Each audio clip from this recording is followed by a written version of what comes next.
औज़ुबिल्लाहि मिनश्शैतानिर्रजीम बिस्मिल्लाहिर्रहमानिर्रहीम। अस्सलामु अलैकुम वरहमतुल्लाहि वबरकातुहू। मेरे प्यारे students, welcome back to my channel. This is me Sidra Azeem. उम्मीद है आप सब खैरियत से होंगे। आज हम आगाज़ करते हैं एक्सरसाइज 1.1 का क्वेश्चन नंबर 2, जिसमें से हमने क्या करना है यहाँ पर देख लेते हैं। Identify the property that justifies. असल में आपने क्या करना है, असल में आपने ये करना है कि आपके पास ये पार्ट्स दिए गए हैं और आपने अंडरस्टैंड करें और इसमें कौन सी प्रॉपर्टी यूज़ हुई है, आपने यहाँ पर प्रॉपर्टी का नाम लिखना है। अब आपने कैसे समझना है इस चीज़ को, यहाँ पर ये एक नंबर है, ये कोई नंबर है जो 1 से मल्टीप्लाई हो रहा है और वो जब मल्टीप्लाई होगा तो यही आ रहा है। ठीक है, मैं दोबारा से बताती हूँ। यहाँ पर हमारे पास कोई नंबर है तो जब हम इसको मल्टीप्लाई करेंगे 1 से, ठीक है, तो हमारे पास वही आता है। सिंपल फॉर्म में मैं अगर आपको बताऊं कि ये ऐसे करें तो जब हम इसको इससे मल्टीप्लाई करेंगे तो हमारे पास 5 ही आएगा। तो इसको जो है हमने प्रॉपर्टी लिखनी है, नेम, इसकी प्रॉपर्टी का नेम लिखना है। ठीक है, तो ऐसी प्रॉपर्टी को हम क्या कहते हैं, ऐसी प्रॉपर्टी को हम कहते हैं identify with respect to multiplication, identify with respect to multiplication, और इसको हम कह सकते हैं मल्टीप्लीकेटिव आइडेंटिटी। ठीक है, ये जो है आपके न्यू कोर्स का है और ये आपने पहले पुराने कोर्स में पढ़ा है। ठीक है, ये जो आपका स्टाइल है, ये इस तरह से आपने प्रॉपर्टी का नाम लिखना है और बताना है कि ये कौन सा है। तो आपने ये लिख देना है कि ये आइडेंटिफाई क्या किया आपने विद रिस्पेक्ट टू मल्टीप्लीकेशन। अब हम सेकंड पार्ट की तरफ देखते हैं। तो सेकंड पार्ट में हमारे पास एक नंबर ये है और एक ये नंबर ये है कि जब हम इसको करें तो हमारे पास आंसर जो है 1 है। ठीक है, आपने लेफ्ट हैंड साइड को फोकस करना है कि आपके पास लेफ्ट हैंड साइड पे जब 1 है, जब हम इसको मल्टीप्लाई करें तो हमारे पास 1 आए, मतलब इसको इससे मल्टीप्लाई कर रहे हैं और इसको इससे मल्टीप्लाई कर रहे हैं। इसका मतलब ये दोनों नंबर एक दूसरे के इनवर्स है। ठीक है, तो इसका मतलब है कि ये प्रॉपर्टी जब हुई हमारे पास वो हो गई inverse with respect to multiply करें, इसलिए मल्टीप्लीकेशन का निशान आएगा, या हम इसको कह सकते हैं मल्टीप्लीकेटिव इनवर्स। असल में मैं ये दोनों लिख रही हूं ताकि आप लोग कंफ्यूज ना हुए। ये आपकी न्यू बुक का स्टाइल है, ये आपको ओल्ड बुक का स्टाइल है। जाहिर सी बात है आहिस्ता आहिस्ता आपको समझने में टाइम लगेगा। पहले ये सिंपल वे में बोले जाते थे, multiplicative identity, multiply inverse, associative inverse, इस तरह से ये मतलब इस्तेमाल होते थे, लेकिन अब आपने इस तरह से लिखना है। ठीक है, ये आपका स्टाइल है। मुझे उम्मीद है आपको समझ आई होगी कि inverse with respect to multiplication कब होगा, जब एक दूसरे के इनवर्स होते हैं। ठीक है, अब हमारे पास जो तीसरा पार्ट है वो ये है कि आपके पास एक ये नंबर है प्लस y, फिर ये y इधर आ गया और ये वाला जो नंबर है वो इस साइड पे आ गया। मतलब ये कि अगर आप इसको ओपन करेंगे ना तो वो एक ही चीज होगी लेफ्ट हैंड साइड पे, राइट हैंड साइड पे। ठीक है, इसमें कोई ऐसा मसला नहीं है। यहाँ पर अगर ये इस तरह से लिखा हुआ है और उसको एक्सचेंज करके हम इस तरह से लिख लें तो फर्क तो नहीं पड़ेगा ना, फर्क तो पड़ना ही नहीं है। अगर आप यहाँ पर 1 मल्टीप्लाई बाय 5 और 5 मल्टीप्लाई बाय 1 लिखें, या 1 प्लस 5 तो 5 प्लस 1। ठीक है, इसका मतलब ये है कि ऐसी को अगर हम चेंज कर लें इनकी प्लेस ऑफ वैल्यूज, तो जब इनको फर्क नहीं पड़ेगा तो ऐसी जो प्रॉपर्टी होगी वो होगी हमारे पास, वो मैं आपको लिख देती हूं कि वो कौन सी प्रॉपर्टी है हमारे पास।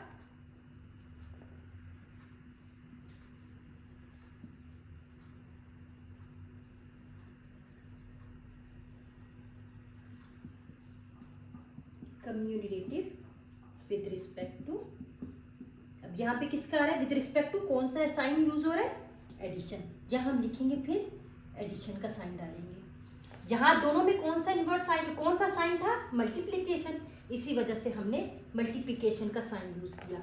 यहाँ पर हमारे पास कौन सा साइन यूज हो रहा है, विद रिस्पेक्ट टू एडिशन। आप लिख भी सकते हैं commutative with respect to addition भी लिख सकते हैं, उसका साइन भी इस्तेमाल कर सकते हैं, इसमें ऐसा कोई हर्ज नहीं है और ना ही कोई ऐसा मसला है। ठीक है, चलिए अब हम अगर नेक्स्ट पार्ट की तरफ मूव करते हैं कि हमारे पास कोई दो नंबर हैं आपस में ऐड हो रहे हैं या कट रहे हैं आपस में, तो हमारे पास 0 आ रहे हैं, मतलब ये भी इसका इन्वर्स है और ये भी इसका इन्वर्स है, क्योंकि प्लस भी है और माइनस भी है, दोनों इन्वर्स है एक लिहाज से। ठीक है, ये अब मैं आपको बताती हूँ कि ये किस लिए कौन सा प्रॉपर्टी है। तो हमारे पास ये वाली प्रॉपर्टी जब इन्वर्स में आ जाए तो हमारे पास जो प्रॉपर्टी आती है वो आती है inverse with respect to addition. ठीक है, क्योंकि ये ऐड हो रहे हैं, ये आप देख रहे हैं यहाँ पर, और हम लिख सकते हैं यहाँ पे एडिटिव इन्वर्स। मैंने आपको बताया था कि दोनों स्टाइल में मैं लिख रही हूँ ताकि आप लोगों को मुश्किल ना हो, आपको पता होना चाहिए। अगर आपको ओल्ड स्टाइल याद है तो वेल एंड गुड, आपको आसानी होगी समझने में, इतना मुश्किल नहीं होगा। आपको पता होगा कि हमारे पास एडिटिव इन्वर्स, अगर आपको प्रॉपर्टी ये याद है और समझ है तो आप उसको न्यू स्टाइल में लिख सकते हैं, inverse with respect to addition. इसको आपने उल्ट फॉर्म में लिख दिया, तो ये आपके पास ये कम्यूटेटिव आ गया और ये आपके पास इन्वर्स आ गया और ये आपके पास identify with respect to multiplication आ गया। उसके बाद हमारे पास जो नेक्स्ट पार्ट है वो 5 है। ठीक है, अब वो हमारे पास एक नंबर है x+5 और -1। ठीक है, ये x जो है अकेले में लिख दिया और इस 5 - 1 को अलग लिख दिया। तो ऐसी प्रॉपर्टी को हम क्या कहेंगे, अगर आप देखें तो इस वाली प्रॉपर्टी को और दूसरी प्रॉपर्टी जो हमने थर्ड नंबर पे की थी वो डिफरेंट है। वहां पर क्या था कि साइन ही चेंज हुआ था। ठीक है, क्यों? क्योंकि ये माइनस है और ये प्लस है। ठीक है, लेकिन अगर आप इस प्रॉपर्टी को सॉल्व करेंगे तो आंसर में डिफरेंट नहीं आएगा। इस चीज को आपने समझना है कि आंसर में डिफरेंट नहीं आता, तो हमारे पास ऐसी प्रॉपर्टी को हम क्या कहेंगे, ऐसी प्रॉपर्टी को कहेंगे associative property with respect to addition. ठीक है, ऐसी प्रॉपर्टी को हम कहेंगे, क्योंकि सबसे पहले आपने ये देखना है कि हमारा जो ये है वो कौन सा साइन था, प्लस का, तो इसलिए एसोसिएटिव। अब हम लास्ट पार्ट की तरफ मूव करते हैं। जब लास्ट टाइम मूव करेंगे तो हमने ये देखा हमारे पास ये है और एक ये। अगर आप इसको सॉल्व करेंगे तो आप देखना कि यही जो चीज आएगी आपके पास। ठीक है, उन्होंने कहा है कि लेफ्ट हैंड साइड और राइट हैंड साइड इक्वल है। सारी को पार्ट्स में यही हो रहा है कि left hand side is equal to right hand side ही है, लेकिन प्रॉपर्टीज डिफरेंट है आपकी। ठीक है, तो आपने इस चीज को समझना है कि इस किस्म की प्रॉपर्टी को हम क्या कहेंगे। तो यहाँ पर हमारे पास हम देखें ये चीज मैं अगर आपको ये बताऊंगी ये डिस्ट्रीब्यूटिव प्रॉपर्टी है।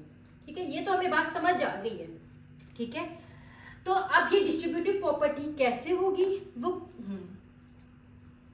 यहाँ पर हमने ये चीज देखना है कि दो नंबर है यहाँ पर और ये दोनों नंबर कौन से हैं, मल्टीप्लाई हो रहे हैं। हाँ, ये मल्टीप्लाई हो रहे हैं आपस में। हमने इस चीज को सबसे पहले कंक्लूड करना है कि दो नंबर है यहाँ पर x फॉर एग्जाम्पल और ये y, तो ये दोनों आपस में मल्टीप्लाई हो रहे हैं। तो इस प्रॉपर्टी के जो है ना, इस प्रॉपर्टी को हम कहेंगे डिस्ट्रीब्यूटिव प्रॉपर्टी ऑफ मल्टीप्लिकेशन